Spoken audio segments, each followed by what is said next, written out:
Mapatoplok nga ho guys. Panoorin po ninyo, pakinggan po ninyo ang banat ni Eden Santos po ito. Ilalabas ko po yung video na di umano'y dahilan ng ng PCO. Kaya sisipain si Eden Santos diyan. Ito po. Tingnan natin oh. Mula July 1, 2022 hanggang May 31, 2025, umabot na sa 4,027 barangays ang naideklarang cleared sa illegal drugs. We know po kung along mga barangay kahit ilan lang po, no, yung 427,000 na binabanggit ninyo na na-cleared na sa illegal drugs. Okay, sa ngayon, yan pa lang po ang ating natanggap at wala po tayong detalye patungkol sa barangay. Hingin po natin mula sa PIDEA at ibang law enforcement agencies yung sinasabi po nating barangay. Bong! Kagaya niyan! Palakpakan, Eden Santos. 427,000 barangay? Cleared na daw sa druga?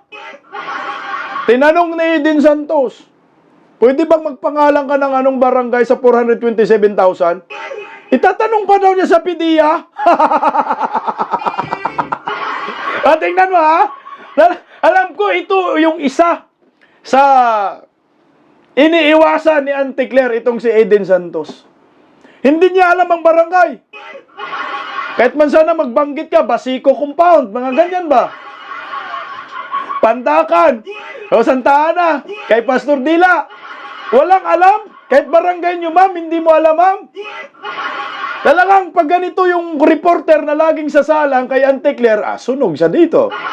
Maniniwala kayo, guys, na wala siyang alam na barangay. Kung totoo pong drug cleared po yung 427,000 na barangay, meron siyang bit-bit dyan, na listahan.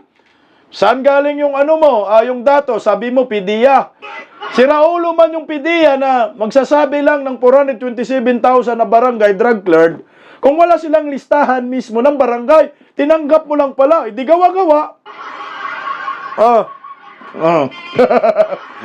Sabi ni Arnel, 42,027 lahat ng barangay sa Pinas, 427,000, di ba sabi niya? Di ba? Di ba sabi niya 427,000? Wala, 42,000. Ulitin ko. Baka ako ma-pick nyo sa... Umabot yung detalye patungkol sa barangay. Hingin po natin mula sa PIDEA at ibang law enforcement agencies yung sinasabi po nating barangay. Sa ngayon, yan pa lang po ang ating natanggap at wala po tayong detalye patungkol sa barangay. Hingin po natin mula sa PIDEA at ibang law enforcement. Sa illegal.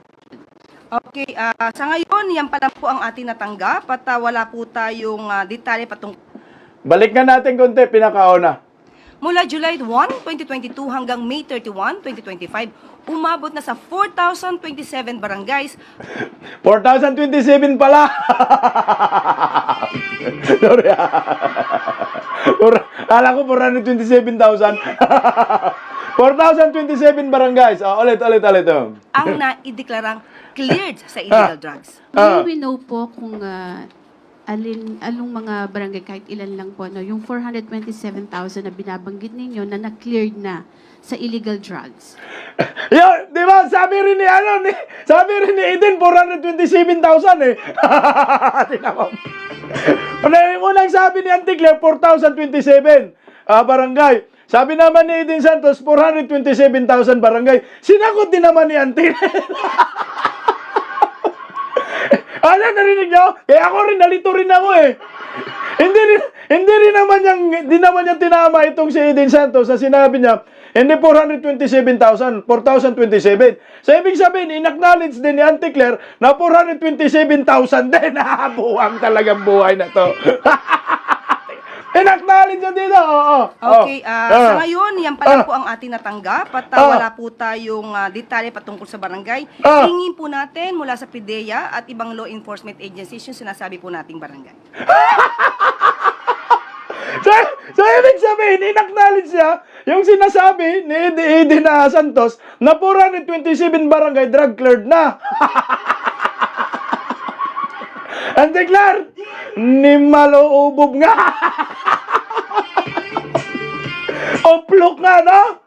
Kasi kung Dapat kinurik mo.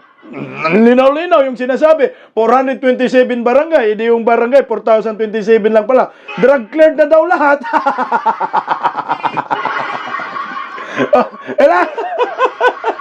Sabi ni Boy Ong, 42,000 barangay as of January 20. 427,000 naman daw.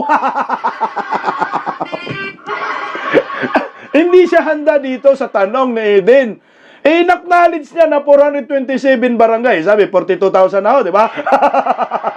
Ang daming barangay, saan galing yun? Again yun ang tanong ni Eden. Pero yung una naman niya kasi, 4,027 daw, drug cleared. Pero yung tinanong siya na Eden Santos dyan, na magpangalanan ka po sa 427,000 barangay na drug cleared. Hindi naman niya sinabi, ay, Miss Eden, 4,027 lang. Ay, sige nga. Ay, sabi ni Harda, Idol, hindi kasama Basico dyan. Hindi, kung nagbanggit siya ng barangay, baka nabanggit yung Basico, lalong ma-fake news siya dito. Ay, so ba, ito pa, yung sinusupla pa siya dito. Ito. Umabot na rin sa 607 balay silangan, reformation centers, ang naipatayo sa ilalim ng Marcos administration. Yung balay silangan daw, 607 daw, balay silangan, yun parang drug rehabilitation center. So, 607 balay silangan. Ngayon, ang tanong, pasok naman si Eden Santos dyan. O, yung tanong, Saan pong area itong Balay Silangan Drug Centers? Para yung address po. O sige po, mamaya po ibibigay ko po sa inyo yung exact address. Ang buwag talaga. 607 na balay sila, balay ba? Balay silangan, di ba? 607 yun. Hiningi ni Eden Santos, anong address? So, sige po, mamaya, bigay ko sa inyo yung exact address. Putangin na. Ano bang nangyari dito? Alam mo, Auntie Claire, hindi dapat si Eden Santos ang tinatanggal dyan. Dapat ikaw. So, ibig sabihin, puro pictures mga sinasabi nitong spokesperson na ito. Ang tangingot naman na spokesperson, no? Dapat, sa Bisaya, baabtik ka dyan, mabilis ka dyan mag-pick up. Kung anong tinatanong, wag kang buka lang ng buka yung bibig mo, dakdak ka ng dakdak. Baka gawa-gawa lang siya ng kwento, no? Kasi unang-una, 4,027 barangay, wala siyang alam na kahit isang barangay, tinanong siya doon. Tapos 607 na parang rehabilitation center, tinanong saan ang address, wala rin po siyang alam dyan. Anong klaseng spokesperson, animal? Tama nga, ito yung pinakabubong spokesperson sa kasaysayan ng Pilipinas. Spokesperson ng Pangulo. Walang alam. Siyempre, expected mo yan. No? Maglabas ka ng datos, lalo na mga barangay, sinasabi mo, expected na tatanungin ng media reporter kung anong mga barangay ho ito. Kahit 6 lang, 2 lang, magbanggit ka. Kahit nga isa, walang mabanggit eh. No? So wala siyang maisagot kasi nga fake news. Ngayon naman, nasan yung parang rehabilitation? Balay silangan, nasan? Wala rin siyang masabi kasi fake news. Gawa-gawa! Nagbabanggit ka, tatanungin ka ng Hindi mo ba alam yan, Auntie Claire? Ikaw na pinakaubob na spokesperson, no?